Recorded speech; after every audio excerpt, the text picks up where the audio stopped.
fucking up the audio here. There we go. Cool. Okay, I'm horribly sorry. That was that was awkward on a number of different levels. Because talking with a musician and fucking up the audio like that. Oh my god. It's a good thing I'm an I'm an animal here. Can't see I still got my yellow weird raccoon cheeks, I guess. But there we go. Thank you so much, Must Save Earth, for letting us know, and thanks for the fresh fruit in the chat here, so we know that the audio. I should have known there's no fruit in the chat, and the audio is not working. But thank you also, Coop Dot, for letting us know. Great. We started getting into some. Let me say first, we're here with Jair-rohm Parker Wells, and we have part one of our, basically, listening to your history in a way, and kind of with a focus. I guess a little bit both on the political situation and activism and what happened in this basically from almost 50s, 60s, 70s, and we covered I think up until 78, no 76, kind of around 75 in the last.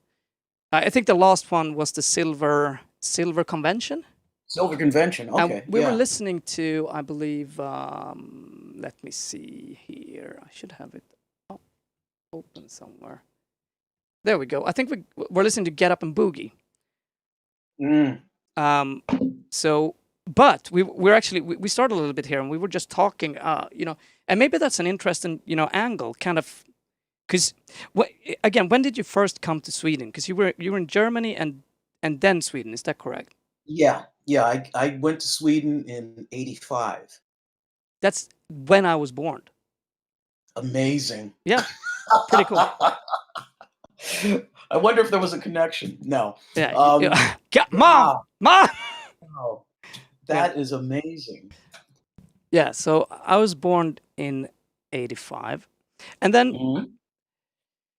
and you were saying, maybe we could take because last time when we were talking, you said it was a different country in a way. Obviously, I mean, time has passed. I mean, let's not glorify too much, but like kind of in what way, right? Because I think you also traveled there occasionally. You said it was kind of like a dream country in a way.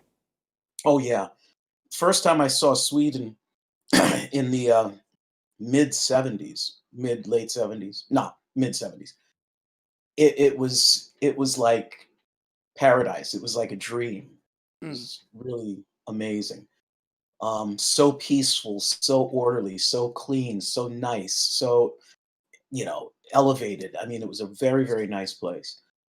And that was one of the reasons why in 1985 I chose to move there. And when I got there in 1985, it was it was starting to change already. Still, it was still a wonderful place to be. Before I moved to Sweden, I was 5 years in the US, mostly in New York.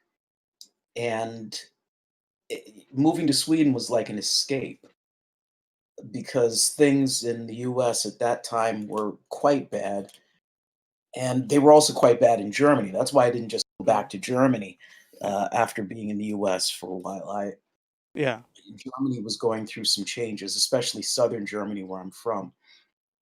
So Sweden was like in 1980s. Sweden was a lot like Germany was when I was growing up there in the 60s and 70s. Yeah. And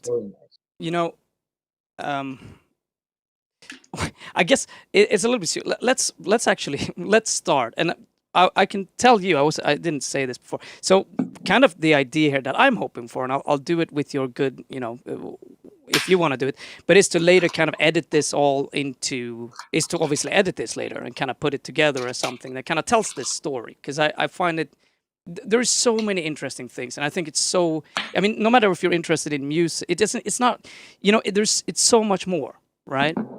And and you have so much experience of both Europe and US, you know, that kind of thing. So I hope to be able to edit it together. But we are, I'm sure we're gonna get into this either. We just skipped 10 years. We better just start there in the Silver Convention, right? Mhm. Where we kind of left off last time. I think it's better than sorry, it makes it a little bit easier for me, Did probably. I mention Mel Kennedy to you in the last time we got together? I don't think so. I mean, we Okay. talked about this, and I'm so bad with names, but we talked about we were really going into how corporate Germany was, you know, as compared to how US was in this time. You know, how the music industry was just extremely corporate. And Yeah. for those who didn't, we're talking about the kind of the birth of disco, which happened in Germany. Yep. Uh, and that's where it all was. So, and well, it spread like, in some ways, I suppose, but that's where you were. That's where you were supposed to be. That's where the Yep. masters were. Um, and but yeah, go on. I don't think you mentioned them. Okay. Well, yeah, what happened was we listened to some tracks from Ruby and the Mudflap, Yeah, and that was Mel Kennedy's band. He was the lead singer and the principal songwriter of the yeah, band. And he's still around. He's still in Munich. And he's the guy. I mean, if you want to talk to anybody about the history of the music there in southern Germany at that time, he was right mm, there in the middle of it. He was the guy. I mean, he was the band leader. I was the bass player in his band. You know what I mean? yeah. And And before did he did Ruby, what? yeah. So just to, he also owned a label, right? No, Okay. no, because that was the big difference between Germany and the US. Mm, Nobody like that could own a label in yeah. Germany. Okay. Nobody like that could even be an engineer, you know? I Mm, mean, Germany was very, very strict, very corporate, very um, structuralist at that time. You know, whereas in the UK and in the US, they were letting like teenagers just like walk into the studio and do whatever they want, yeah. you know? That wasn't happening in Germany. No, you know, we talked about Sylvester Levy and Yes. Giorgio and Ralph Siegel in those. You know, we Yeah. talked about them last time. That was what it. You know, it was like George Martin and the board. You know, it was Sylvester Levy, Ralph Siegel, and the board of Jupiter Aureola Records. You know, there were no, you know, bushy haired, wide-eyed young people with great ideas that they were just letting loose in the studios. That was not happening. Um, but what happened was Ralph Siegel really liked Ruby and the Mudflaps, really liked Mel, so he signed us to a deal that wasn't very popular in you know in the corporate offices.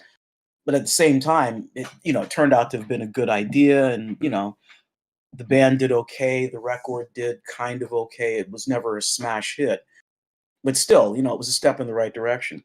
Anyway, I really would like to put you in touch with Mel because his background, you know, he's older than I am. His background goes deeper. mm, He was there at the beginning of a lot of things that, you know, are just remarkable. I mean, you know, he practically discovered Donna Summer, you know. well, Um, his yeah, he's deep. He has a lot of very very deep roots in that scene. And again, he's mm. still there singing, teaching, producing. Yeah, but You I know, mean, I would love to do that and talk. I mean, it would be really cool to just. I mean, obviously, with your history, really touching on this era. I mean, and it's you know, it's an incredibly important era for music and yeah, disco and that sort of where it came from and this corporateness of it all and you know the almost German precision in it. You know, well, yep, you know, almost German. The German, the very real. I mean, not literal. You know, the literal German influence into it uh, hmm is yeah. Those strings, you know, mm, like Sylvester Levy was or is a trained composer and orchestrator. mm, And he was the guy that came up with the idea of putting strings on top of, you know, those 4 on the floor drum beats. Yeah. He started that. Yeah. So, I mean, just that alone, only a German would do. Yeah, and I mean, just the idea of getting a musician to come into a room and sit and play boom, boom, or just, play the kick. Yep. Just record the kick separately, and these things we were talking about before. I mean, for me, it's so extremely foreign, right? I mean, and today it's so different, but it's so cool to hear that they did that. And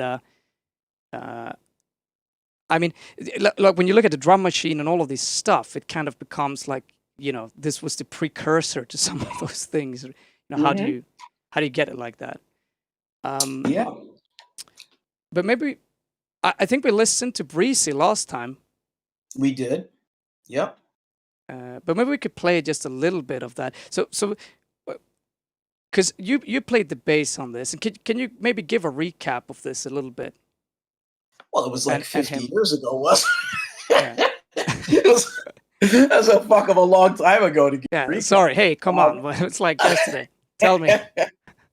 I mean, it was an awfully long time ago. I mean, you said you were born the year that. What month were you born again? In January 1985. You were born. Okay, so you were already born when I got there. I got to Sweden in September, but still, okay. So you were born in 1985. We recorded Breezy probably in 1976 or 77. Yeah. Okay. So wow, remembering that. Well, like I told you, back in those days in Munich, the only bass that you could take to a recording date was a Fender Precision. Okay. Nobody wanted to have anything to do with anything that was not a Fender Precision. And in those days, I played a Rickenbacker bass. And that's, the bass I played live and on recordings with, all of these other bands that I was with. And so because we were signed and it was like a vanity project of Ralph Siegel got the approval from, the offices to let me bring this foreign bass in. And believe it or not, this really had to be approved, because it would mean that more studio time would need to be allocated so that the engineers could dial in a sound on this foreign bass. Yeah. Yeah, I mean, this is how things were working. It's not like today where like whatever you bring into a studio, we're gonna work with it. Oh yeah, great. Let's like when you and I were together in your place, it was like let's try plugging this into that, and people were doing that in Germany. That was like forget that, man. Routings and everything were like worked out by engineers long before the sessions, and probably not even in the studio. I mean, this was engineering. It was like serious. Guys were still, in fact, in those days, and even at that session, especially, cats were, engineers and producers. They were wearing suits and ties, man. Could you say so? It's a Hofner. It was a Hofner bass. I was just showing. No, Rickenbacker. Oh, sorry. Rickenbacker, American. Rickenbacker. There we go. Just look at one of them and see them look like. The Rickenbacker 4001, white with black binding. My mother bought it for me from Citroën Musik in the Münchener Freiheit. Must have been maybe 75, 74. Yeah. Because before that, I had see if we can I never liked Fender basses. So I had everything but Fender basses. And then I had one Fender copy. I had a Framus copy of a Fender jazz bass that my parents bought me for Christmas one year, I think. I think that was 73 or 74. And then we went away to Spain on holiday right after that.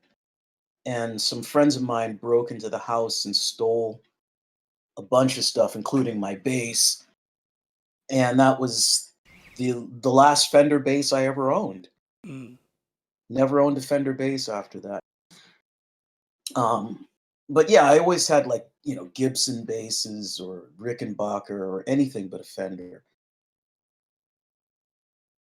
Yeah.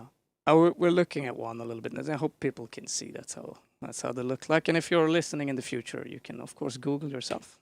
It's not that hard. But that's cool. I mean, it's a really nice looking instrument.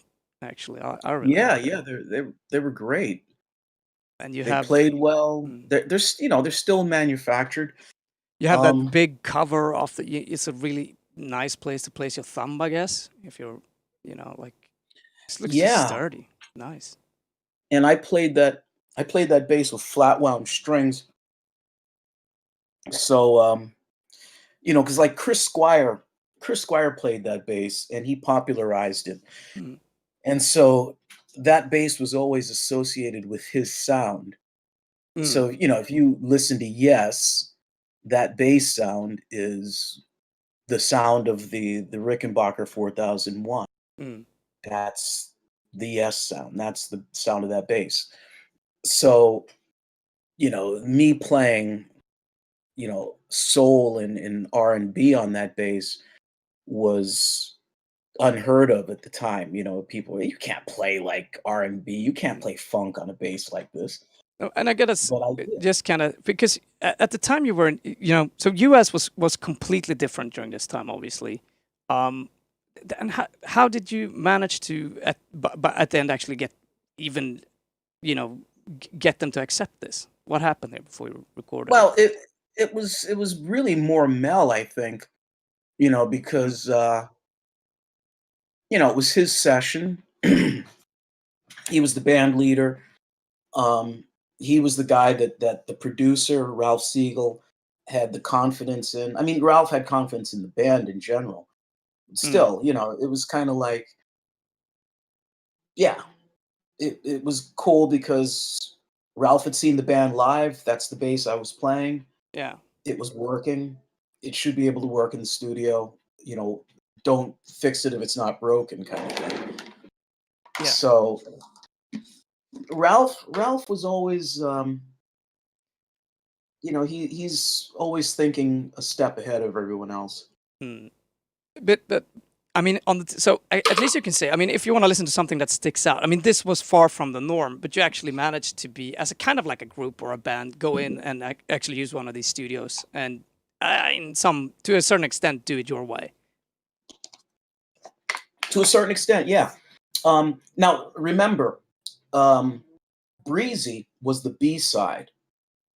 Okay, Breezy was a song that Mel wrote, and we had been playing live for a while. The A side was a collaboration between Ralph and Mel. It was that song "Do the Boogie." Right. Okay, that was the A side. That was the side that the label was convinced was going to be a hit, and that's the side that they promoted. And you can hear the difference. I think we found "Do the Boogie" Yeah. also. We will. But you Yeah, know what? Let's go do that real quick. I know we did that last time, but it's fun actually. yeah, Um, cool. do we? But yeah, right. Just do the boogie, right? Yeah. Now that was the A side. That's the song, the song that was supposed to like smash the charts and everything. And you can hear the difference between the two very Uh, much. Let me go in and do it like this. And if you click my if you click I'm streaming live now, so you could actually listen or see what I'm doing Yeah, I'm here I'm with I'm me. on that. I'm on the stream now. I Okay. see you have gone away. You had it a minute ago. Just go back. Yeah, There. That's this is breezy. the But if you breezy. go back one more, and you see "Do the Boogie" Oh, there we down go. there in Yeah, yeah. yellow. Yeah, Nice, nice, nice. there it is. So here we got it. So let's listen to this. So this is A side. Let's listen to that a bit first.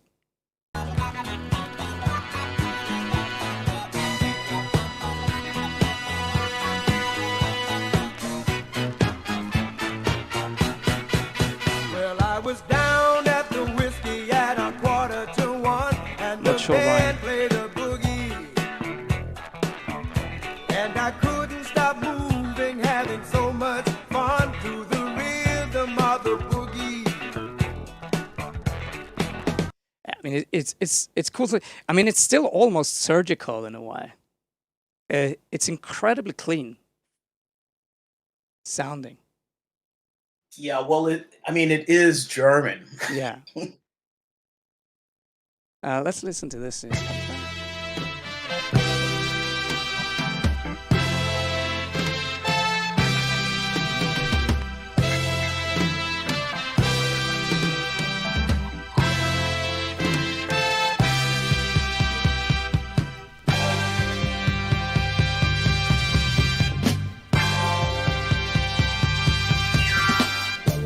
People walk around with their heads up in the air, but I've got you, girl. You know I don't care, no, no. You got the kind of love, you know you turn me on. Let me tell you now, never gonna leave you alone. You're breezy, you breeze into my life, and when I kiss your lips, feels like paradise. Yeah. And so, I mean, this feels so much more funky.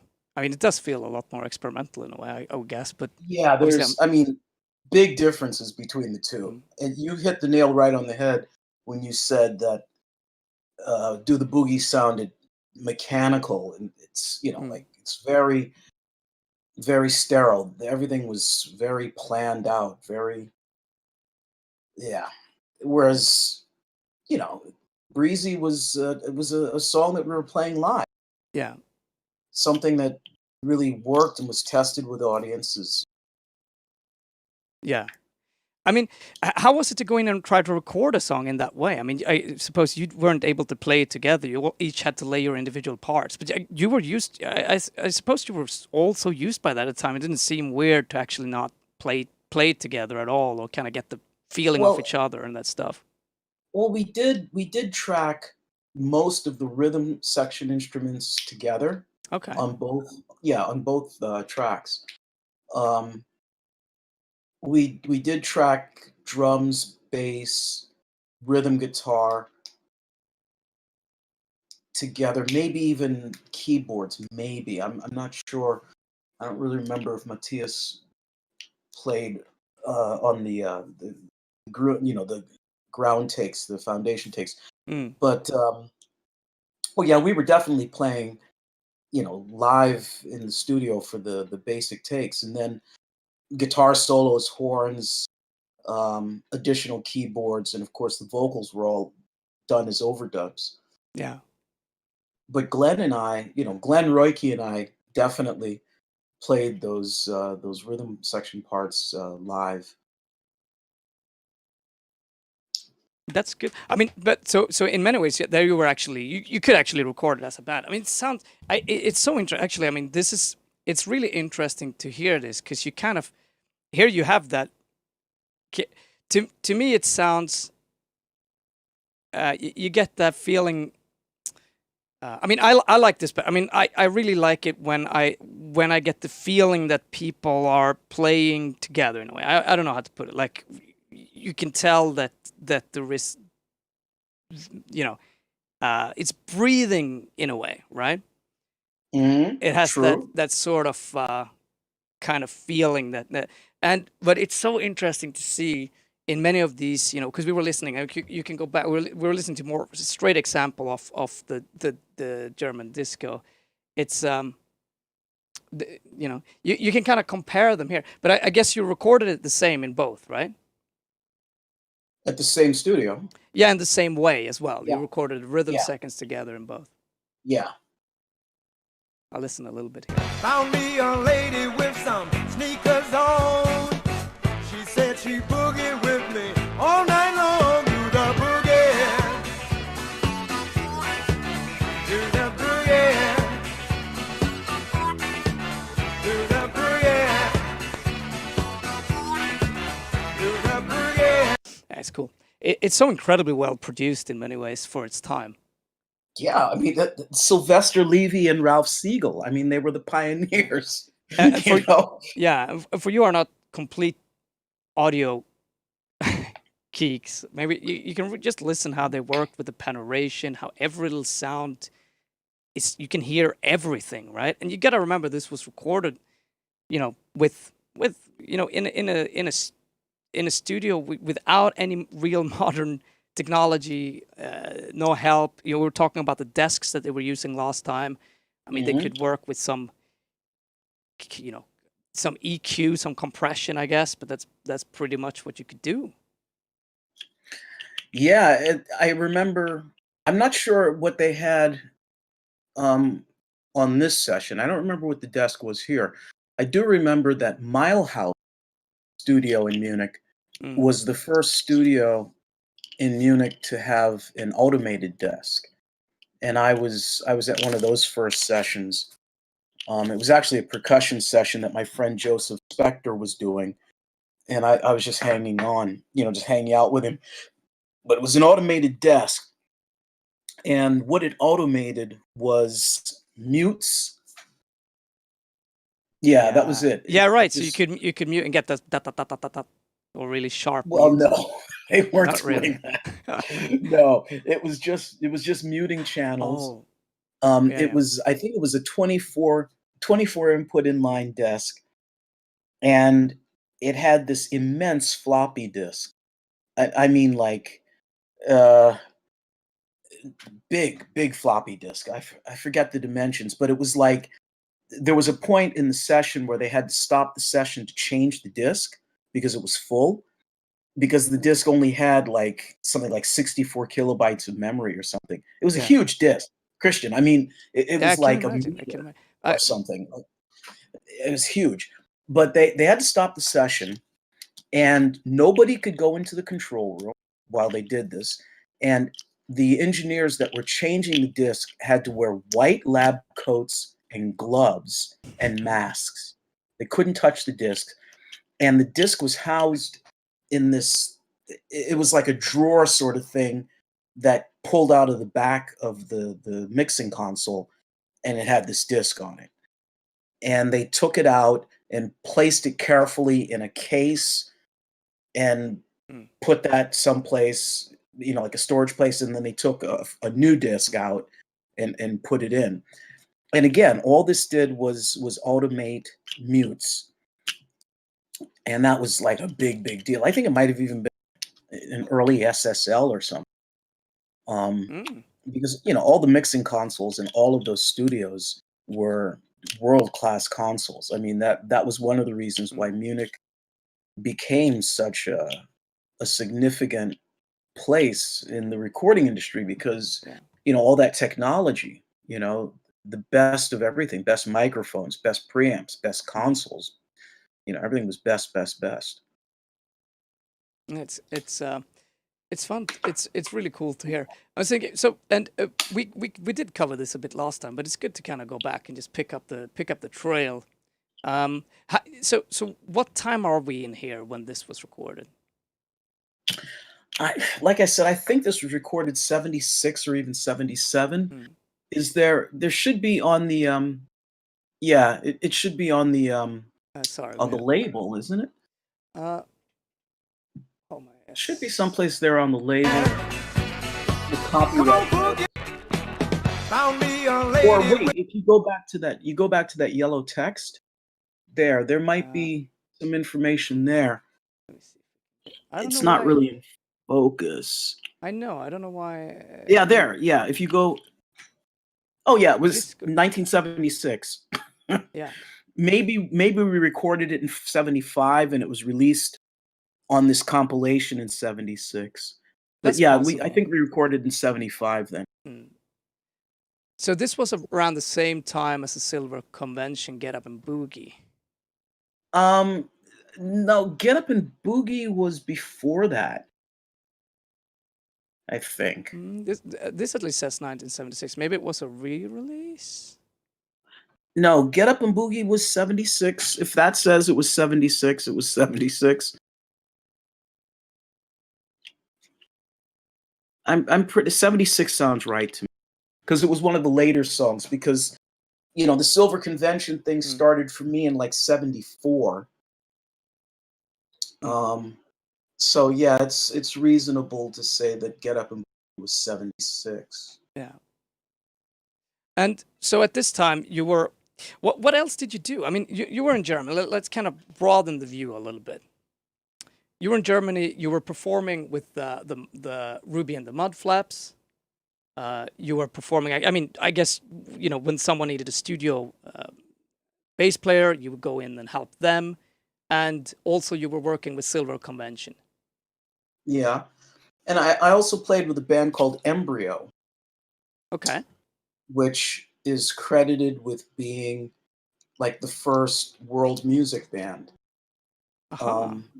So this Yeah, this must have been really important for your musical development in a way, I guess. yeah, Embryo was very important.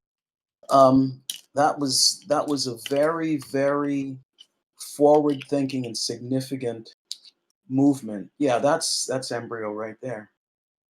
So maybe we should check this out. Yeah, Embryo was deep.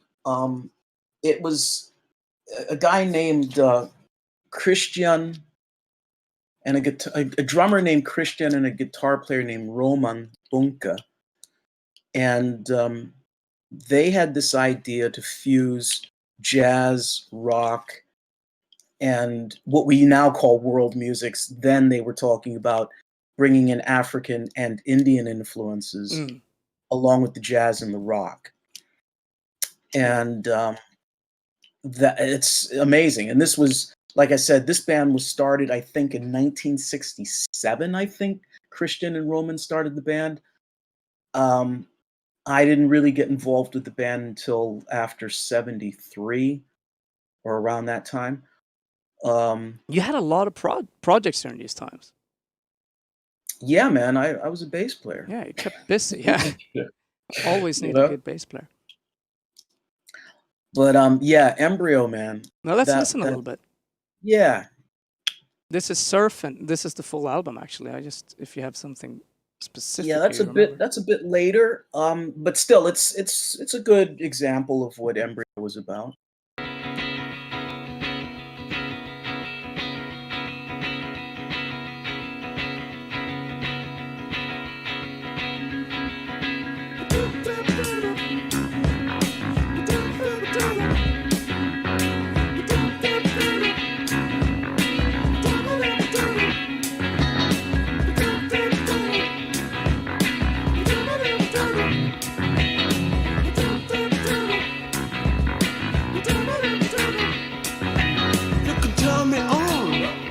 If you wanna make it, forget your mind, don't try to think. I know, we can check out the thing. If we lose the pressure, too much straightening. That's why I sing it. Redwood uses. Did you say something? Yeah, I just wanted to ask you a question. You haven't heard? I think you cut out again right there. Try again. I'm not sure what's happening. I heard you a little bit in the background before. Have you ever heard? That's weird. Okay, do you hear me now? Yeah, now I hear you. Okay, that's weird. I never figured out what that was. Anyway, you never heard of Embryo before? No, I've never. I mean, and this is kind of why, to be honest, I mean, I've followed the music history. I'm obviously really interested in it and so on, but I'm so bad at names. And I'm so bad at remembering, just names and numbers and things and stuff like that. That's not really how my memory works. It actually drives Max, who I work a lot with music, it drives him completely nuts. He's like, oh, it sounds like these. And I'm like, who? And he goes, like, we've listened to them like 500 times. I'm like, really? Oh, okay. Mm-hmm. So I'm just horrible at it. No, I haven't heard about it. It's really, I mean, it's again also extremely well produced. I mean, this is how is this produced? To be honest with you, I wouldn't really know. this particular album, I do know that, Christian and Roman were very skilled in the studio. They Yeah. could get things done on their own, and they didn't always work in the absolute best studios because they didn't No. have those kinds of budgets. Still, Embryo was very special in a lot of ways because it was it was a collective, and it was really quite outside of the corporate commercial music structure that was in Germany at the time. Yeah. And it still exists. I mean, Yeah. Christian is out there doing Embryo with his daughter It's now. really cool. It's really I cool. mean, I mean, yeah. these are people I would love to talk more because, but this is really interesting to hear. So you had this really commercial side, and you were a little bit with your feet in both. I mean, let's just say that this type of really experimental world music, and I mean, I liked it. So this is obviously has this sort of stuff really started influencing mainstream music, and it's typically how it works, right? So, but this must have Yep. been pretty goddamn weird at the time.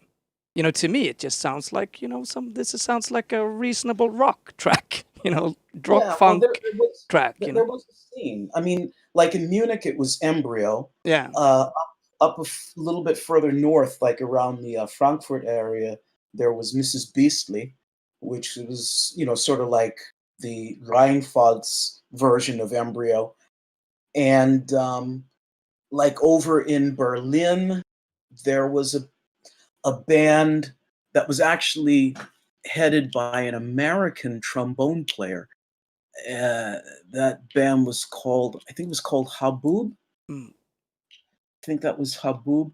And the thing with that band was, like Embryo, like Beast, they wanted to integrate jazz and African influences and other things, So yeah, there was a lot of that kind of thing going around in pockets in Germany at that time, sort of as a backlash to the commercial music scene. Because that's another thing you don't know about. Among the things I did, there was there was a whole other scene besides the disco scene, another commercial scene, and that scene was the scene of like these big bands or these orchestras, these de var ju som dansband, Ah, but okay. like really big, like Okay. jättestora dansband. Okay, and these the bands of like Pete Best, Max Greger, Heino. There's a number of there were a number of them, but that was the other industry. Whereas disco was kind of almost by comparison underground. Yeah. It was, there were disco records and it was becoming like a global thing and it was big. The real music industry at that time was these dance bands like Max Greger and Max Max Greger. Yeah. Greger. Now there's a Max Greger Jr. who's my age, and he's the son of Max Greger. Okay, but not Dixieland, but yeah, Max Greger Big Band. Oh, but that's probably Max Greger Jr. though. Ah. Yeah, that's Max Greger Jr. Did they also sing in English? Because one of the things that I find so interesting is that you're. I mean, the disco scene was doing this in English in Germany. Yeah, because the target was the global market.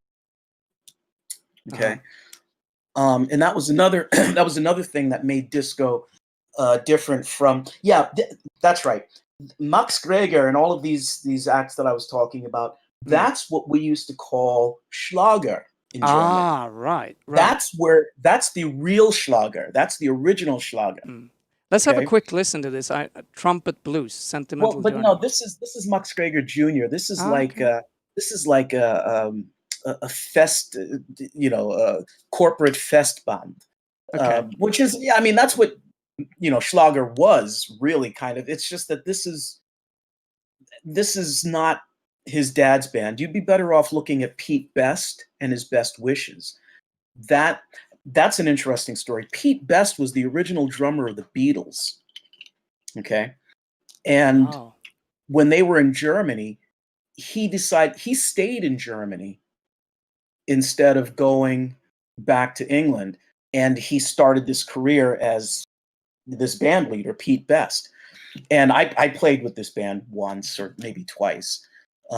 Everybody played with Pete Best and the Best Wishes. This was one of the gigs that you did if you were coming up in Munich, you know. But this is a very interesting example of the kind of the kind of Schlager bands that were the real music industry at that time in Germany. Let me see if I can think of another one, because Max Greger is probably one of the best examples. The only problem is you end up with Max Greger Jr. Do you know like a song name that we can find? Oh no, they did everything. They did everything, and that's the other thing. A lot of the stuff was in German or instrumental. Now, a good example would be Heino, maybe. Check out Heino. How do you spell that? Heino. Okay. Now Heino was like a Christer Sjögren, except he had his own band that he fronted. It was always, you know what I mean? It was never, like Viking Anna or something like that. Medley Volkslieder in 1970. Yeah, Volkslieder. Yeah, this is what was the real mainstream German music of the time, and this is what we called Schlager. All right, cool. Let's have a quick listen. Jenseits des Tales standen ihre Zelte, zum roten Abendhimmel quoll der Rauch. Das war ein Singen in dem ganzen Heere und ihre Reihe. Yeah, but kind of typical folk music, right? Or, I mean, the origins here, at least. Yeah, and yes and no. I mean, it was German, so there's Strauss in there, and Strauss, has roots in this mythical German music kind of thing. So yeah, I mean, you could say German folk music. I mean, at least it seems to come from it's like feels like a kind of a long. I mean, like you said, this is a medley of folk songs. Okay. I mean, then it makes sense. Heino, like I said, Heino was more like Christer Sjögren. Yeah. He did a lot of hits, a lot of big hits in German. Did they write a lot of original music though, or it was kind of like that? Yeah, the Heino stuff. To be honest with you, I don't really know if he himself wrote or just had great songwriters writing for him. I can't really answer. But regardless, this was kind of the other. So disco kind of, in a way, came in. I mean, these are radically different styles of music. Oh, you want to see something really interesting in the same direction? Yeah. Check out Roberto Blanco. Roberto Blanco was huge. He was as big as Heino. Having on Ein bisschen Spaß. Yeah, Ein bisschen Spaß. Yeah. That would be interesting. Here's Roberto Blanco. Ein bisschen Spaß muss sein, 1972. There we go. Yeah, this is Roberto Blanco. Ein bisschen Spaß muss sein, dann ist die Welt voll Sonnenschein. So gut wie wir uns heute verstehen. This is incredible. This is where Dansbandsmusik gets over. I get you. Yeah. Dann kommt das Glück von ganz allein. Drum singen wir Tag aus und Tag ein. But this we called this Schlager. Yeah. I mean, it's cool. And I mean, this is Swedish dansbandsmusik. I mean, that's I get it. This is the same. Mhm. Uh, that's really cool, though. So this was the kind of the pop music at the time, and you had Exactly. disco. This is the environment we were working in. This is Yeah, what we were working against. yeah, I understand. I mean, that's how it should be, right? To a certain extent. But I mean, I can imagine the young people looking this and feeling a little bit like, what? You know, like, what, are we Mm. gonna dance to this? Let's you know, like that kind of global influence that must have been. I mean, we're still talking about the 70s. I mean, you know, it's pretty crazy to a certain At the extent. same time, don't forget we also had Tangerine Dream Mm. and, you know, that whole German synth movement, which was that was in the institution. That was how do you say? They were good shin, you know, Okay, okay. because that was coming out of the institutions and that was justifying the costs for all of that incredible gear, you know, that the institutions were buying. Maybe we could listen just real quick to get a feeling for that. Tangerine live at Coventry Cathedral, 1975. Mhm. No, maybe not live. Let's probably listen to a recording. Yeah, from Phaedra is Yeah. perfect. That's classic Tangerine Dream.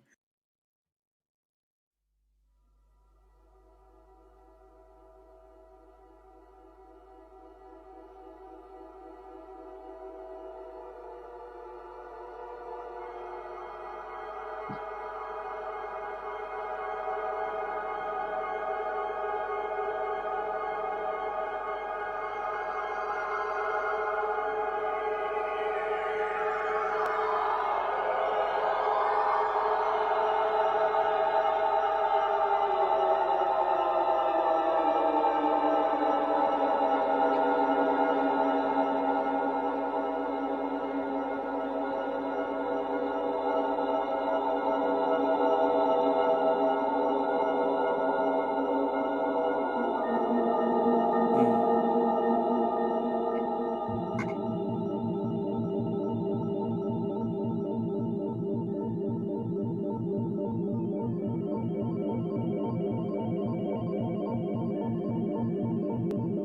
When you have too many synths. Yeah, they definitely had something going on. And of course, you know, there was also Kraftwerk, Yeah, um, and you know, a number of other acts. yeah. I mean, it's really cool. I mean, these three really, they are very different, you know? But all three had some form of, and obviously have continued, you know, to this day and kept on kind of redefining themselves. It's cool to, Yeah, uh, yeah. it's cool there. But so that's kind of the stage here. We have these, and then, you know, obviously these people who are like, fuck all of this shit. This is all weird, and you know, or let's explore and do more things. So there must have been.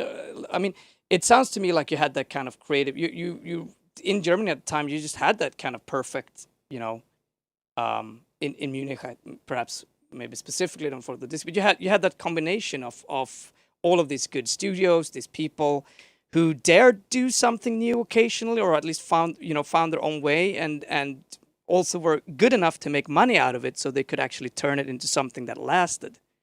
Because I Mhm. think that's often, you know, I mean, there are so many great places where you think, oh, that's amazing music, but it never continued, and the reason is because they obviously they weren't able to fund it.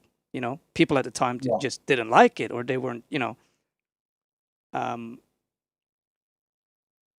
but it's great, and so if we just start to kind of move forward in time, because you're pretty soon, if I could understand correctly, then you're actually moving to the States. What happened in Germany during this time, in this end of the 70s, and what happened? What made you move, and Oh, so on? well, the thing was that you know, I pretty much been there my whole life, and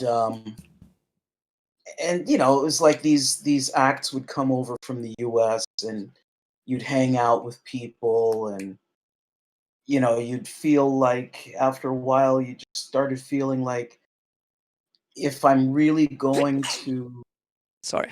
be someone, Yeah. I need to go there. In fact, to be really straight with you, I got to a point where I felt like I was imitating myself. I Mm. felt like I'm getting all of these breaks and all of these opportunities because people assume that I'm something I'm not. So I need to go to the US and become that for real, Yeah. you know? But like, So when I was, I mean, maybe this is a weird question, but what if you would have stayed in Germany? What would have been the next? Where? Because I think there's always that kind of glass ceiling as well. Like you. well, I don't know, because a lot of guys that I came up with never left. Yeah. Um, like a good example is the drummer in Ruby in the Mud, for example, Glenn Peniston. He never left, Mm. and he became eventually a big, big Eurovision songwriter. Ah. Cool. Yeah, like he's written Eurovision hits for Germany. You know, Ralph Siegel. Mm. That's what happened to Ralph Siegel. Ralph Siegel became, he's like the king of Schlager and the king of Eurovision. Like it's something like almost every Eurovision hit for Germany was written by Ralph Siegel. He's Yeah. just um that was them. People like the bass player Gunther Gebauer, he never left. He's very firmly established in the music scene Mm. there. Um I mean, Germany has always been a very uh, rich place culturally. There's always been Mm. a lot of music, a lot of so staying there would just be, would just be a good thing. You would just get bigger and bigger in your little Mm. pond there. Mm.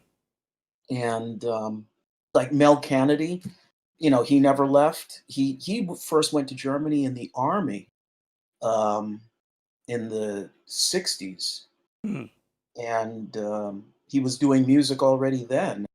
Stayed and kept doing music, and Mm. now he's like one of the top names in the entertainment business in Germany, Mm. mostly as a performer and a teacher. But Mm. still, you know, yeah, Yeah. staying there would not have been a bad idea. But you I you probably would have gotten married, started a family. Who knows? yeah. But you felt like so you wanted to kind of find the way to be you in a more honest way. Yeah, yeah, because like I said, people were hiring me for stuff because they were assuming that I was, you know, this guy from New York or something. And Ah. I wasn't really. I was this guy from a suburb of Munich, or not even a suburb from Munich. I was a guy from a Mm. village outside of Mm. Augsburg. Um, and I met like a lot of big name jazz musicians from the U.S. Who would, Mm. they'd come to Munich to perform, and I'd hang out with them, Mm. and they were always very, very encouraging and supportive of me going to the U.S. and getting hooked up. Mm. So I just figured, okay, I can do this.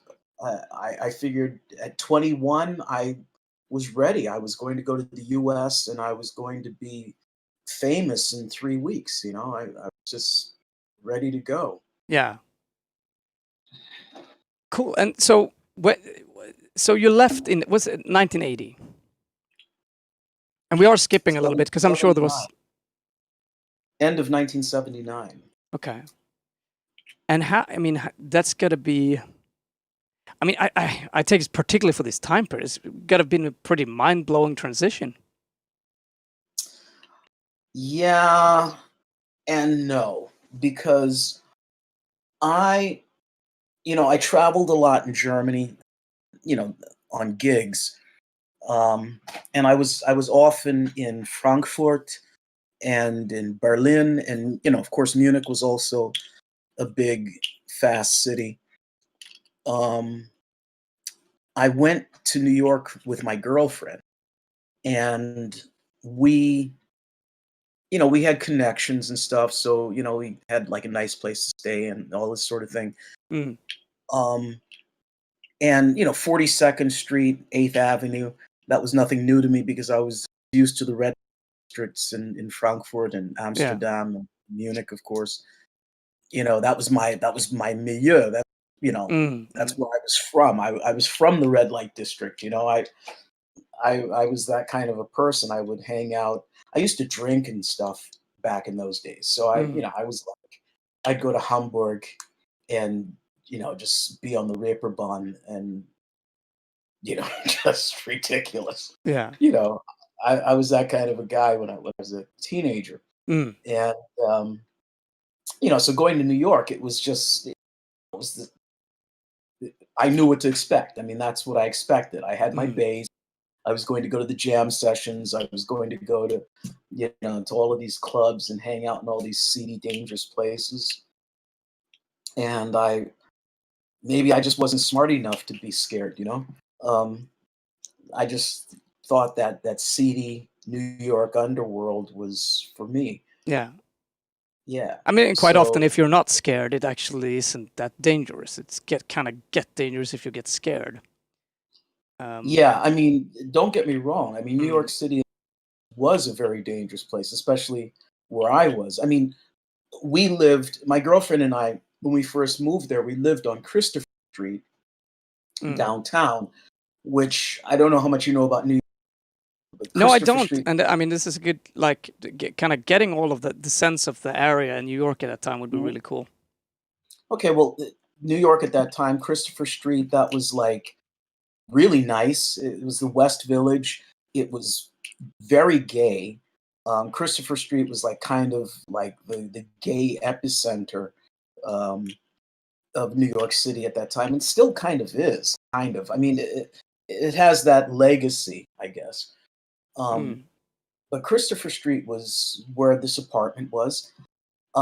Something very funny was many years later, or I should say, maybe 5 years ago, I ended up playing at a jazz club that was in the same building that apartment. I mean, the entrance to the apartment, Ah, the door was right next to the door that was the entrance to the jazz club. You know, I mean, it's like coming full circle. But anyway, yeah. mm. So we had this Takwoning Oh, okay. there on Christopher Street. We got it through her brother, who had the connection, and it was really really nice. Downtown, really Mm. beautiful, great place with like your girlfriend. And then I would go uptown, to go to the clubs and the jam sessions, and of course across town, to the other clubs in the village. I wasn't doing the downtown thing yet while my girlfriend was still there. Because you spend time with your girlfriend, you don't Mm. there's places with her. It wasn't until after she went back to Germany that I started really getting into trouble. Yeah. Going to the Lower East Side and going up 8th Avenue to, the 42nd Street and stuff. Mm. Um, but yeah, man, it was, especially the Lower East Side, that was fucked up, man. Because I played with a band. Uh, there was a band that you might know about called the Bad Brains. No. Again, Okay. me and Yeah, names. Bad Brains was a very, very important punk band from Washington, D.C. And those guys moved to New York City, and they had a loft. You should check this shit out, man. This is Bad Brains, 1982. I got here. yeah, that's the album. but check out, yeah, check out Eye Against Eye, just that track. You know, anything by Bad Brains is significant. But Let's listen.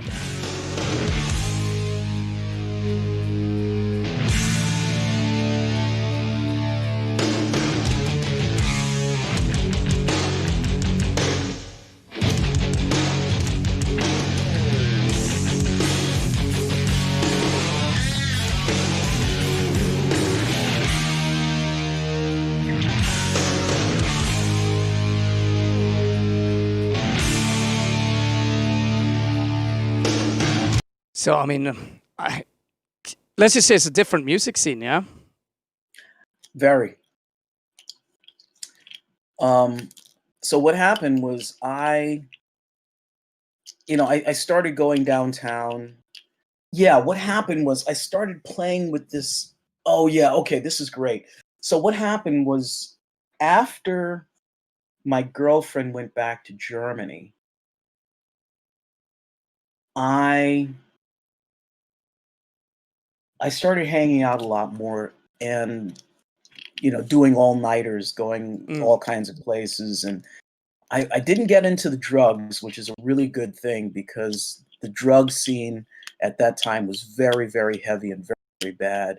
Mm. And this was before the AIDS pandemic broke out, and things were really starting to go downhill when I got to New York at that point in time in 1980. But anyway, what happened was I started hanging out because I used to like to go to 42nd Street and 8th Avenue and go to those places and hang out.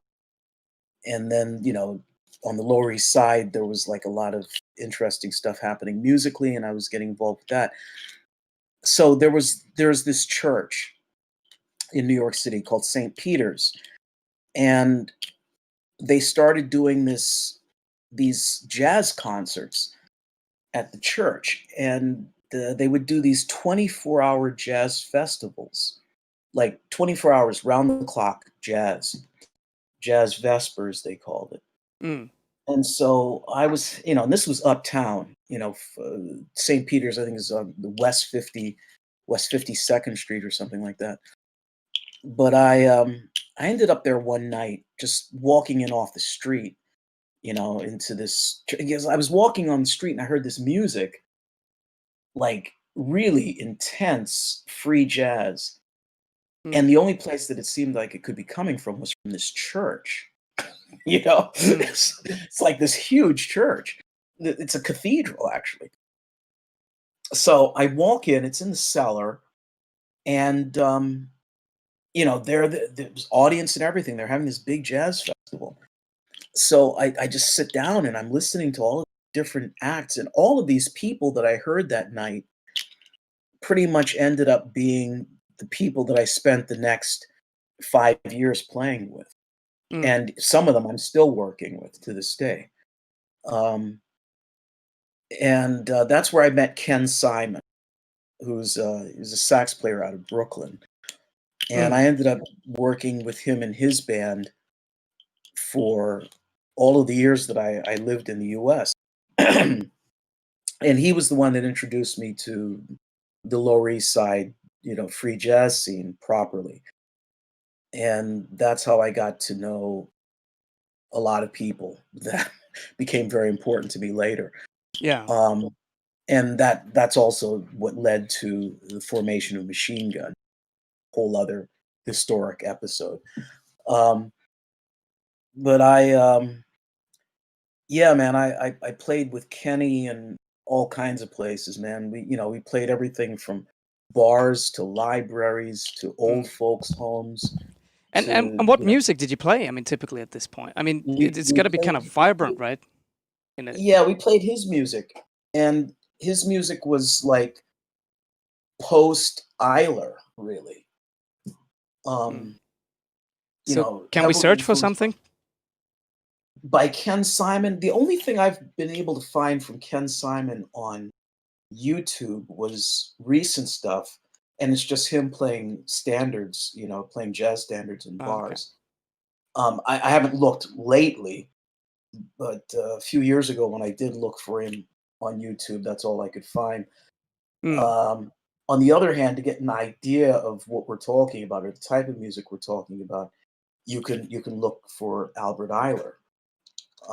Albert. Albert Eiler is one of the reasons I moved to How do you spell his because name? A yeah, Albert, Albert. that's right, yeah. Yeah. Albert and then Ayler. Yeah, Eiler there. So he was in Stockholm. He made his first albums in Stockholm. Mm. He was friends with there was a Swedish musician by the name of Frippe. Bengt Nordstrom, I think his real name was. Okay. And he befriended Albert. He recorded Albert's first recordings at Moderna Museet. You can probably find those recordings here somewhere. But the spiritual unity is like Albert's hit record. That's the one that probably put him on the map for most people. That was like the introduction to Albert. Mm. Oh, let's have a And quick listen. yeah, the Ken Simon Trio. Sorry? Ken Simon Trio was very much in this style. Mm.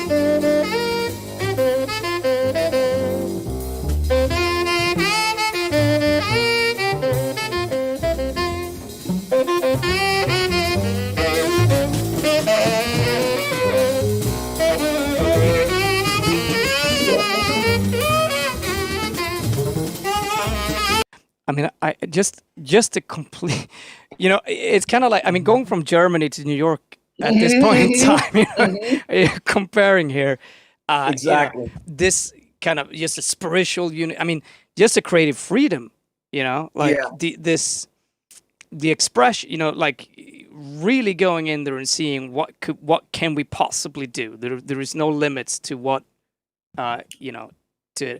I mean, it's just a huge and interesting difference.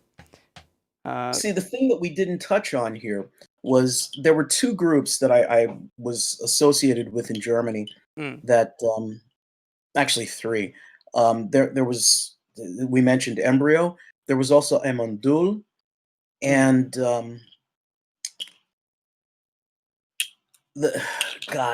this band in Berlin. I swear, was it called Mombasa? Because Haboob was actually the name of an album by the drummer George Green, whom I also worked with. I think that band in Berlin was called Mombasa. But the point was, these groups, especially Amandul, more so than any of the others, experimenting more with free jazz. Mm. And for some reason, I don't know what went where or when, I immediately was attracted to free jazz. When I first heard free jazz, it spoke to me. I got it, Mm. So before I left Germany, one of the last things I had done was I'd put together a band with two bass players. The other bass player was Wolfgang Schmidt, who is still around, and he's legendary. He was the bass player at the time with Passport, and later went on to play with Billy Cobham. But he never left Germany. But he was in this band that I'd put together, and it was a very experimental band, very much influenced by the time that I'd spent with Embryo and I'm on Dual and these other completely like radical bands. Oh, and that's another thing. I was also in a band like maybe the first band that I was in Munich, maybe. It was a trio, bass, drums, and guitar, a band called Evil Alive. And this band was started by a drummer who was he was Persian. He was Persian German. His name was Ali Halmatoglu. And the thing with Ali is that he was great. He was a great fan of Billy Cobham. And so he was going to be the German Billy Cobham. Before we did Evil Alive, he had a band called Bulldog, which was kind of a German prog rock band that had some modicum of success. And then, he later, after that, he formed Evil Alive, Tony Credelli, and it was a fusion band for all intents and purposes. Very much influenced by the music of Mahavishnu Orchestra. And but we wrote all of our stuff. We were a trio for most of the time that we were together, and then towards the end we added a keyboard player, this guy Heinz Graf. Oh, sorry. Jeez. Yeah. That's cool. But anyway, the thing with Evil Alive was that was probably it was the first like original experimental progressive kind of band that I ever did. Evil Alive was one word. I don't think you'll find anything on YouTube. It was one word, and we never made any records that I know of. Now here's the interesting thing with that band. After I moved to the US, I lost contact with Ali and Tony. And then Ali suddenly became very successful in media, in television and movies. And he became like a really big comic. And so like in Germany, he became like this really superstar comic. And he's not known in Germany as a musician, even while, like I said, in the band Bulldog, which was quite a well-known German prog rock band. But he's mostly known now as a comedian. I haven't had any contact with him in decades. I have been in touch with Tony, who's still playing guitar and is quite well known as a guitarist, but he's not playing anything like the stuff we used to do. He ventured off into like acoustic South American style music, and he's been quite successful with that. But he's had some contact with Ali. And the last time I spoke to Tony about Ali, his take was basically Ali kind of, he's too big for us now. Okay. Kind of thing. Yeah. But I mean, Google Ali Halmatoglu, because I, to be honest with you, I haven't really checked up on him in many years. Ali, A-L-I. Yeah. Sorry. A-L-I, yeah. And then H-A-L-M as in Mary, A, T as in Tom, O, G, L-U. There's like nothing coming up there, is there? Halmatoglu.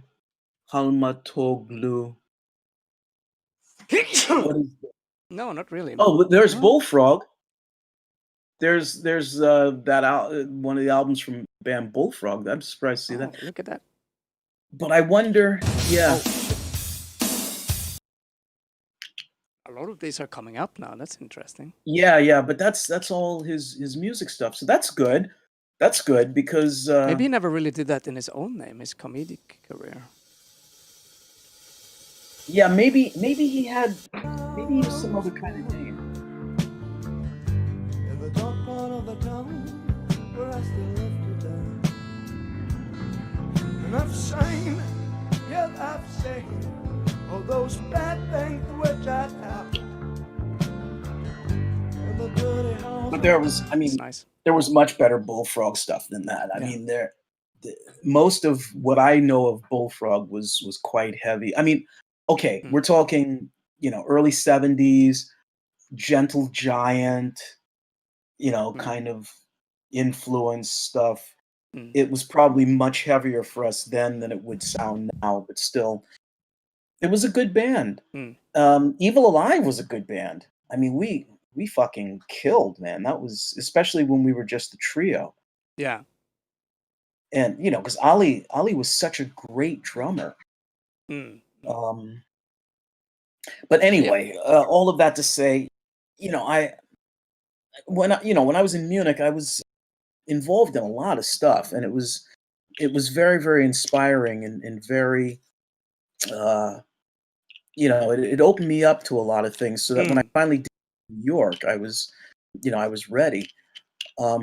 Now, not to keep throwing stuff into the mix here, one thing that we never really covered was the years before Munich. You know, like before I moved to Munich, we lived in this village outside of Augsburg, and I played with a couple of bands there. In fact, the first bands that I played with, I started playing bass there and everything. No, but I think we covered it last time. Yeah, I was in that band that was basically a rock cover band. But the thing was, we were playing like a lot of ELP and Zeppelin Mm. and Black Sabbath and Deep Purple. Everything that Deep Purple ever released to up to the date. Mm. We were playing all that stuff, but we were playing ELP. We played like stuff from Tarkus, Brain Salad Surgery, all of that stuff. And that was important for me because, that music, there was a lot of changing time signals. It was progressive rock of the time. And that really got me, whipped into shape so that when I finally did get to Munich and get into like a real scene, a real professional scene, I was ready. Mm. Yeah. But like kind of also jumping back here to the States. I know we probably kind of glossed over a lot here, but just kind of that move also. I mean, this is we're talking 79, 80, 81. So, I mean, there's quite a lot of things going on here in the world at large too. Yeah. I mean just 1968. That's correct. Sorry, not 90s. Yeah, 68 was crazy. Yeah, we covered it last time, but these should be some Reagan years and stuff. Oh wait, just one thing, not to change the subject. The thing is, Ali Halmatoglu had as artist name Ali Khan. Ah, okay. Okay. And a very interesting thing about him is that he's born, I told you he was like Persian from Herstam, but he was born in Munich. Okay. And one of the things that probably catapulted his comic career or his decision to even go in that direction. I mean, he was always he was like the class clown, you know what I mean? Like in rehearsals, it was basically his band. He was the band leader. He was a very, very strong personality, I guess we would say. And, but he was always the one that was the class clown in rehearsals. He was the one, he would cut up. If I would cut up, he would come down on me like a hammer, but he could cut up all he wanted. So, but he was very funny. He was very funny. He was always making jokes and carrying on. But here was the thing about him. He has this look, this very Persian look, right? But he spoke perfect Bayerish. Okay? He spoke perfect Bayerish. Speaking Bayerish, it's almost like an exclusive club, I mean, to speak Bayerish is, it's rare these days. I mean, like if you go down into the southern provinces, you will find people who speak Bayerish, but it's like outside, you don't want to be heard speaking Bayerish. I mean, that's not. So we're talking a local dialect or language that's really specific to. And he mastered it. Like on the telephone, you wouldn't know he was anything but, a Bavarian. Yeah. I mean, he was incredible. And he built a lot of his early comedic on that, Mm. on this whole gag of being someone with the utländsk Yeah, utseende yeah. som pratade liksom perfekt dialekt. Mm. It Yeah. was like a real funny thing. Interesting guy, Ali Khan. That was Mm. his professional name, his stage name for the comedy stuff. Yeah, that's cool. I mean, I think it's still a lot like that. If you, I mean, even still, it's kind of fun. It's just being like me being in China and learning the language. Or I mean, just being able to Yeah. speak it in a way where, and particularly there with so many local dialects, you can completely blow people's minds. Wow. Which is which is fun. But I mean, this was so incredibly early and gotta be quite shocking to obviously to the local people thinking that anyone would actually care about learning it. I would say I just want to kind of I do want to get back to New York here. I know I'm Mhm. pushing the time a bit. I hope we can get to perhaps if we can get all the way to Sweden because it's already 11. God damn it. Wow. Yeah. Yeah. But so because also last time you were talking about, and that's why I come thinking about the 19, kind of taking a world's perspective on these years. Because as far as where were your family now? Were they with you in Germany at this time? Oh yeah. Sure. Yeah. Because I believe your dad at the time had been recalled, right, from his position. Right. So Uh, that was they left in 77, I think mm. it was. Yeah. They moved to the US in 77. And you stayed for a few more years, and obviously they didn't move to New York, or did they? I guess they moved back. No, they moved to they actually bought a house in New Jersey. That's where Oh, they okay. settled, and that's where we are today. Ah, Um, and yeah, that's why I ended up in New Jersey myself. Um, because it was a soft place to land after ending up basically homeless a while. Because that was the next phase. you You know, partied a little bit too hard, kind of. yeah, I mean, it was a great place to be and Mm, everything. So and I went back to school also. That was the other. There's a couple of things that happened. I I ended up in a band that was based in Connecticut. It was mhm, like a show band. So I moved up there. I did that for about 9 months, and we were touring like all around the north. That was a very interesting experience because that was in the days where you were playing one nighters mm, and you had your own tour bus with all of your equipment, backline, everything in the bus. You would drive like 8 hours to this gig.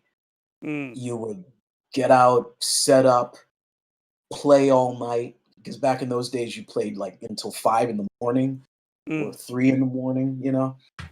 And then you would maybe go back to the hotel, sleep for a few hours, get up, go break down everything, pack the bus, mm. go to the next gig, which might have been 2 or 4 hours away or whatever. Doing that for 9 months, Oh, and it's that tough. was very interesting. Mm. Yeah, that was a And very interesting experience. yeah, and that's. I mean that's kind of that experience I think that has been dramatized quite a lot. That sort of on the road making music type of experience, specifically in the U.S. Believe me, it was very dramatic. Yeah, I mean, a lot. It certainly is. Same people, nonstop on the road. It's yeah. Yep.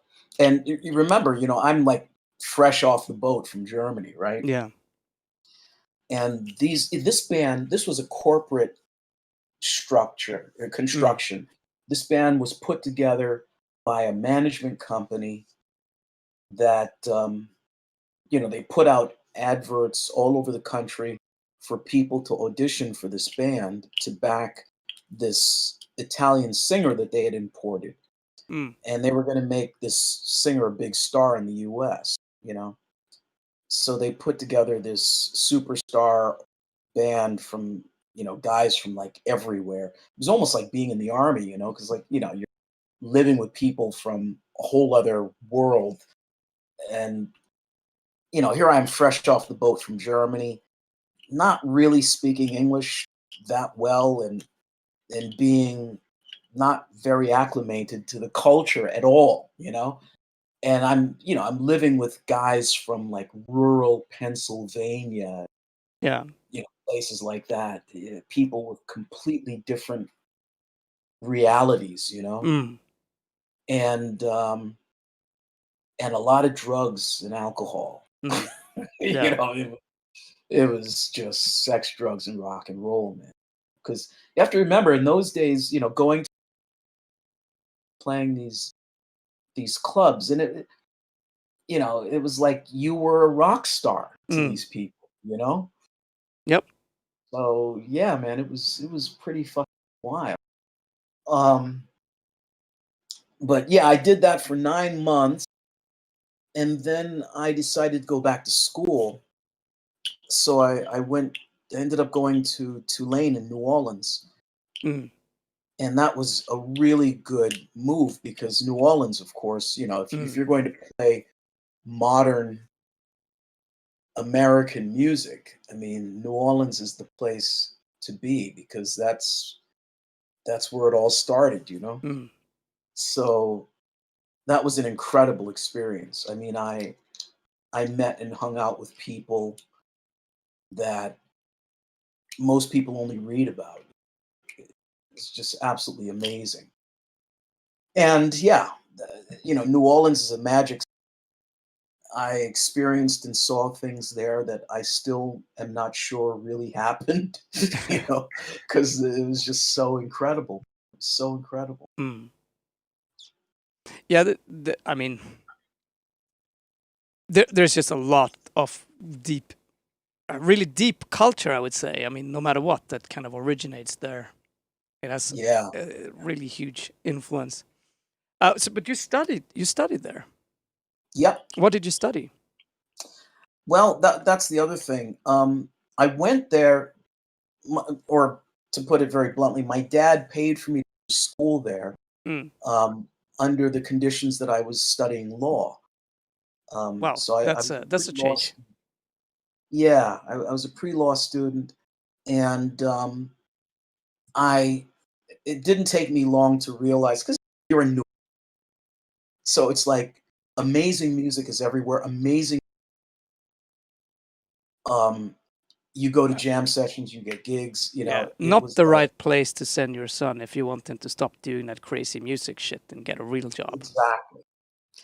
So I thought I was going to be smart. I thought I could change my major to music, and my dad would never know. you know.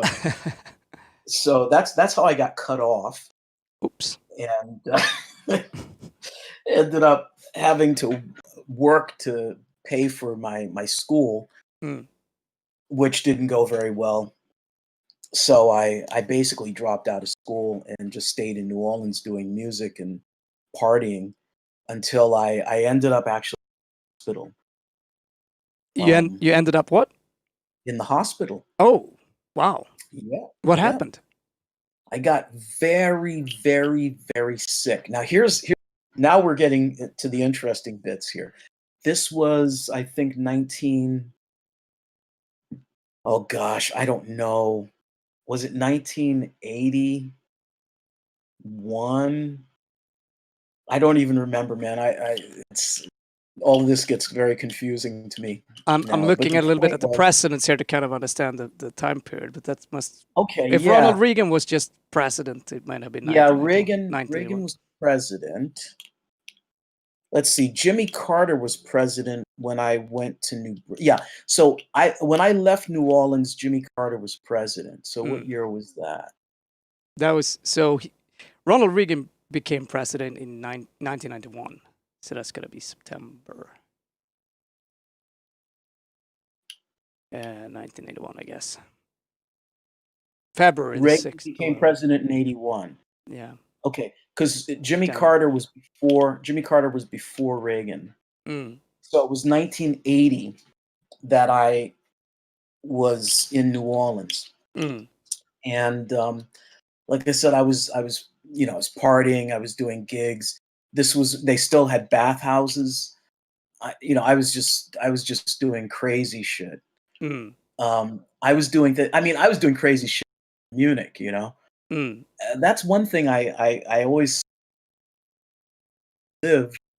did, because I got to do all of the fun things before they were dangerous. Yeah. So I was doing thoroughly insane shit in New Orleans, and I was living in this frat house, which was like the most completely out of control frat house on campus. Mm. And I got double pneumonia. I got pneumonia like really, really bad, and had to be rushed to the hospital. I was in the hospital for 2 months. Wow. Yeah, So fortunately, I was in my early 20s. I was young. I was essentially healthy.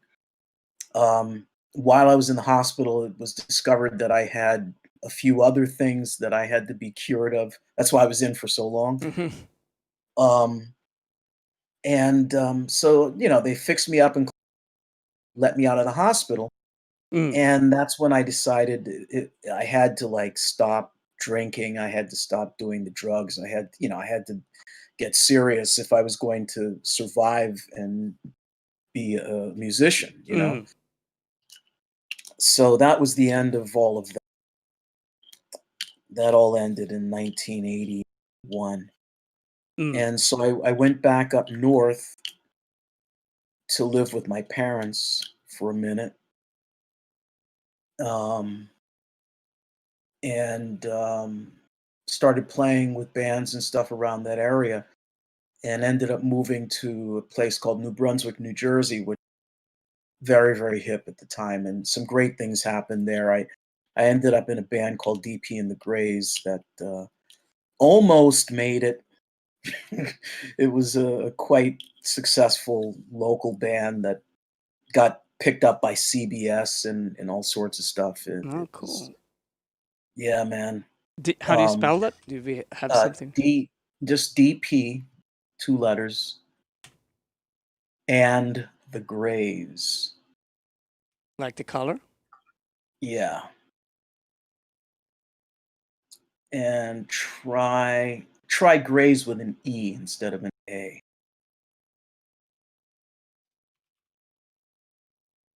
Yeah. There. Actually, there's a video. That's me. Nice. Here we go. Yeah, that was DP and the Grays. That's actually an interview with some live footage of the band. And that was, like I said, that was in 82 or something. Yeah.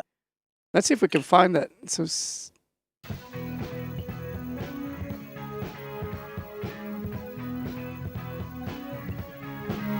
bands to play and to come out and play. I mean, that's That's the whole thing. Danny Have bands Petroni. want to play out That's there people. DP. And it's, that's who? it's turning That's into DP. a lot of new Okay, bands okay. coming out of here. That's you playing bass, I guess. Yeah.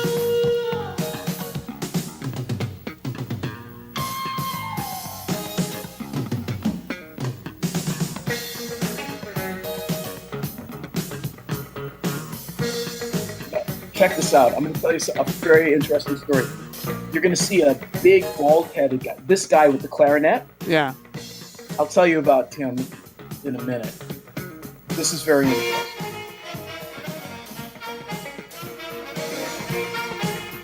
Well, the band got started. I was working with Luther That Thomas drummer lives in Stockholm. and Pizzazz. So In Stockholm. Yep, that's Bill Bryant. Okay. Later on, the story goes, I brought my band to Stockholm, and Yeah. he was the drummer at the time. Yeah, he was the drummer. That's how he came to be in Sweden. He's the guy. Did you know about Power Effects or Sounds Good? Nope. Do you know about the online DAW? Um, what's that called now? This online DAW. Uh, Completely Amp online? Studio. Amp Studio? No. No? No. Okay, long story short, Bill Bryant ended up starting a called Sounds Good, which started the sampling CD industry. Aha. Okay. Yeah, that was the first sampling CD company. He started it. Now, here's a funny story. This guy with the clarinet, I actually played with him in Munich in the mid 70s. Aha. This is Tony Scott. This guy, he's a legend. This guy is a jazz legend. He played with Billie Holiday. You know, he goes all the way back to, you know, the early days of proper jazz with Mm. superstars. And he was a jazz name. And then he did a record that was very non-jazz called Music for Zen Meditation. And he invented New Age music. Wow. Yeah. So what happened? The connection with DP and Tony Scott and I was, like I said, I played with Tony in Germany Mm. on, you know, playing jazz. Tony Scott was originally from New Jersey, Mm. and he is of Italian ancestry. Mm. It's like his grandparents or something immigrated from Italy. So, you know, as a jazz musician, he played a number of times, and he eventually decided to live in Italy. Mm. And he met DP, the guitar player, in Rome, playing on the street. And this is, you know, Mm. we didn't know each other. The three of us didn't know each other. I knew in Germany. Tony went from Germany to Rome, where he Mm. met Danny, and then he came to the US in the 80s. He looked up Danny, he called him. Danny said, "Hey, I have a band. You want to play with the band?" Tony says yes. He shows up to the first rehearsal. I'm sitting there, Mm. and it was just like, this can't be really happening. You know, just, I mean, it was just like magic. Three of us coming together. Anyway, Mm. so I always love that the story of how that happened. But I mean, But it's kind of fun. I also think, you know, there is something special that happens when you have people with vastly different cultural influences playing together in a way as well. You know, like yeah, the world of music is huge but small in a way, yeah, and it's fun to just hear the stories how people end up playing together. I mean, there aren't that many people, I guess, who play. Like you're bound to if you constantly, and at this time you could play live a lot. You know, like I think that yeah. that type of live scene isn't just not around in that sort of way. Nah, It's you can't just go to a place and jam a little bit. It's not. It's maybe a few left, but harder to find, I think. yeah, and fewer as Yeah, time goes on. You know, because the pandemic yeah. It's not easy just to shut a find. lot of places down, Yeah, man. Places just have gone out of business. yeah. It's crazy, and it's just but we're gonna get to that because obviously that's still a little bit in the future. But this was a time where there was a lot of places where a lot of live music was going on as well, obviously. Um, but so you joined this band and you played with them for how long? This is now in New Jersey Yeah, again. Yeah. in like 80 something. Um, there were so many bands in New Jersey. I mean, like this clip that we're looking at now is actually a clip from a documentary about the music scene in New Brunswick, New Jersey at that Yeah. time. There were so many bands. A lot of very big bands came out of that scene, like the Smithereens came out of that scene. You know, that was a very fertile environment. And you know, we got all this advance money from to do this record, and things just got messed up. You know, it wasn't my fault. You know, people made bad decisions. Things just ended up not happening. But during that time, I met a girl, and we ended up moving down to Miami. And that started like a short period of back and forth to Miami, which eventually led to me moving to Sweden, because it was in Miami that I met the woman who I ended up marrying, who was there working like for a summer in Miami Beach. Wait, okay. So, and what did she work with there? Oh, she was waiting tables, you know. Yeah, it was. The classic thing seems to be au pair. Yeah, a lot of. Yeah, what happened was I was down there playing a New Year's Eve party at one of the big hotels on the beach. Yeah. And she and her sister were working that party. And her sister's girlfriend was catering the party. So the four of us hooked up and, hung out and had a great time in Miami, and then decided that we needed to move to New York because Miami was, it was nice, but there wasn't a whole lot happening musically at that time. So Miami was a funny scene because it was like, if you were not Cuban, or at least did not speak Cuban, you were just shut out of pretty much all of the really good work. The only people that I could really play with there were like three scenes in Miami at that time. There was the college scene, University of Miami, and that was just all kids trying to play like Pat Metheny. And then there was the Brazilian scene, which was like really cool, and the Cuban scene, which was the dominant scene. That was like, that Gloria Estefan came out of that. I mean, the Cuban scene in Miami was the big scene. And you weren't getting in there if you weren't Cuban.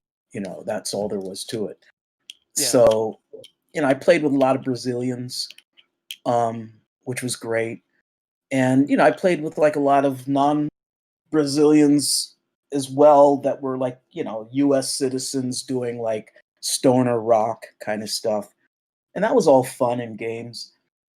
Still, it wasn't enough. It wasn't New York. So we packed up. That's what happened. I was going back and forth to my girlfriend, and then she left me in Miami.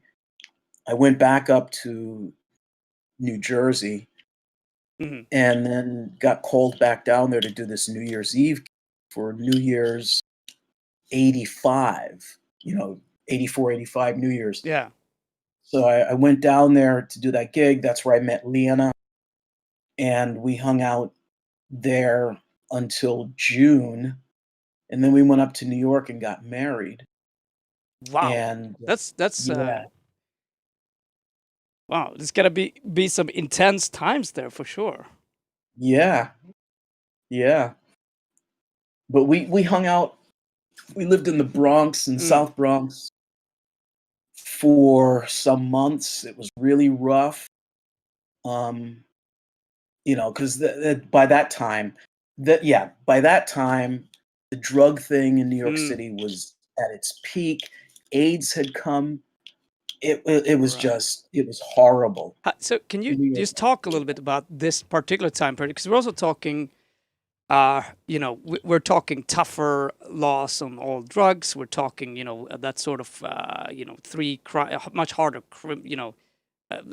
just a general change of everything. It must have been pretty drastic from what you experienced before. Well, how was it at the time? It hadn't happened yet. Like all of the stuff that you mentioned actually happened almost 10 years later. Oh, really? Yeah. What was happening at that time was just fucking chaos. Drug trafficking was out of control. Human trafficking was out of control. Violent crime was out of control. It was just not a nice place to be. It wasn't until, after 92 or so, it wasn't really until Rudy Giuliani became mayor that things got really tough and started getting cleaned up. Unfortunately, that killed New York City. Still, it was tough. It was tough, and if you ask me, it was better when it was tough and rough. But still, yeah. So anyway, we moved there some month, all of us together, and it was just a little bit too much, for these women. So we finally decided to move to Sweden, because among other things, Lena had some connections in Sweden, like at that time, the big band in Stockholm at that time was Egba. And, she knew Per Stjernberg quite well. And also, So how do you spell that? what, Egba? Egba. Yeah. Oh. Kanske borde skriva också svensk or something like that. Svensk band. Soy sauce. What soy sauce? Oh, we got that makes something. We soy sauce. We're out of soy sauce. Use the fish sauce. Where's the fish sauce? It's in that bottle there. Right there, next to the baking soda. Egba. Yeah, Egba. That's Egba. Right, cool. So they were like the big live band in Stockholm at the time. And also, like Pia Gifforss was there with us in Miami. And Pia Gifforss's mother TV show. No, not her mother, her older sister. Hon hade ett barnprogram som du kanske... vad heter det hon? Känner du igen namnet Gifforss? Gillfors. Från svensk TV. Ja, Gifforss. Nej, inte Gillfors. Gifforss. Giffors.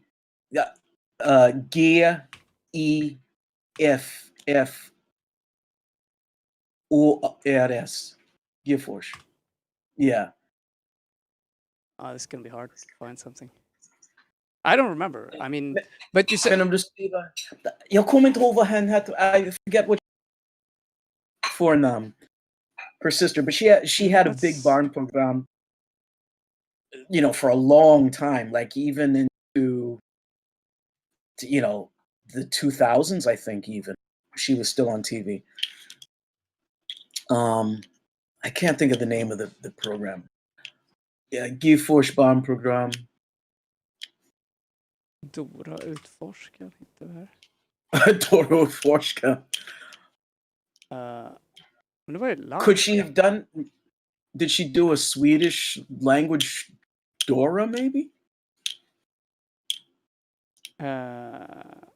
Låt oss kolla på den här. What is that?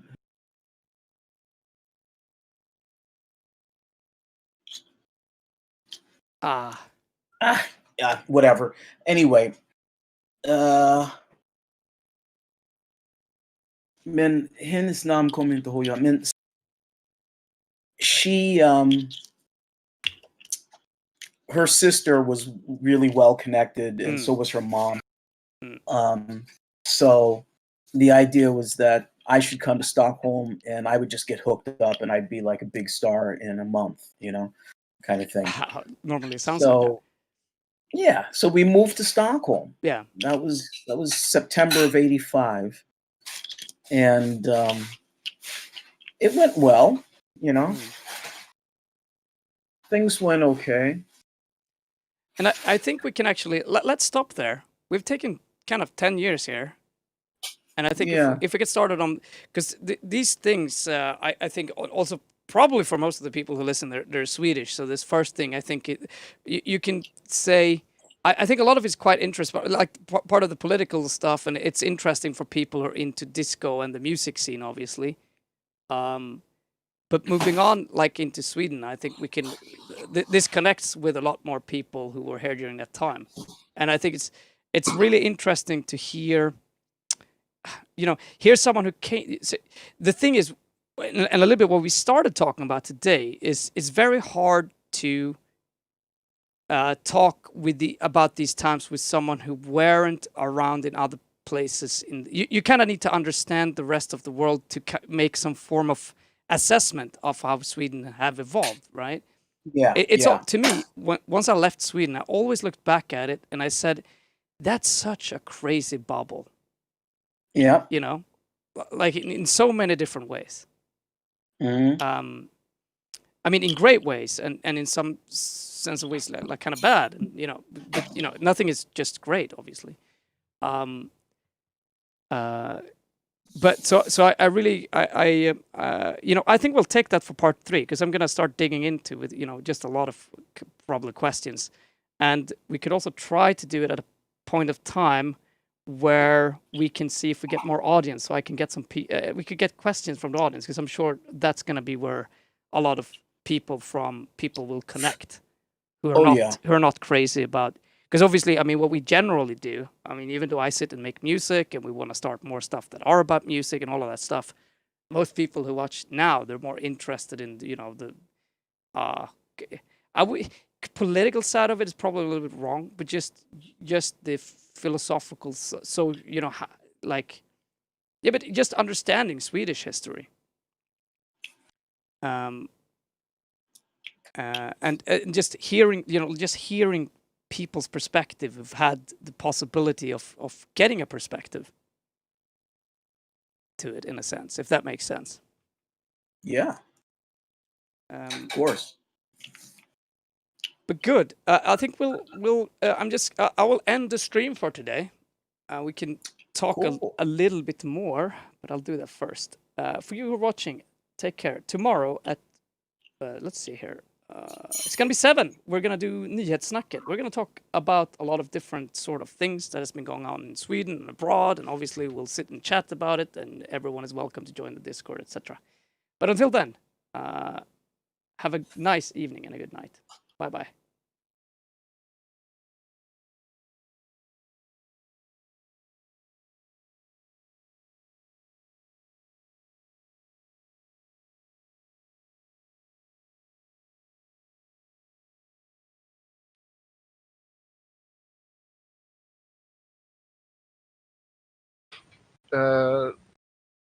Kuken ute.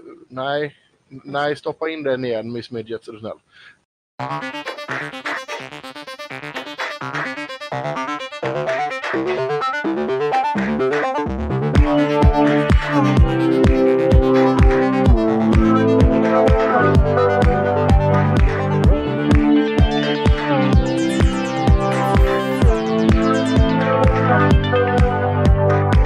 Entering orbit, final destination, reaching the peak of a life of preparation. Stellar, static, this distortion, as you control my actions in third person.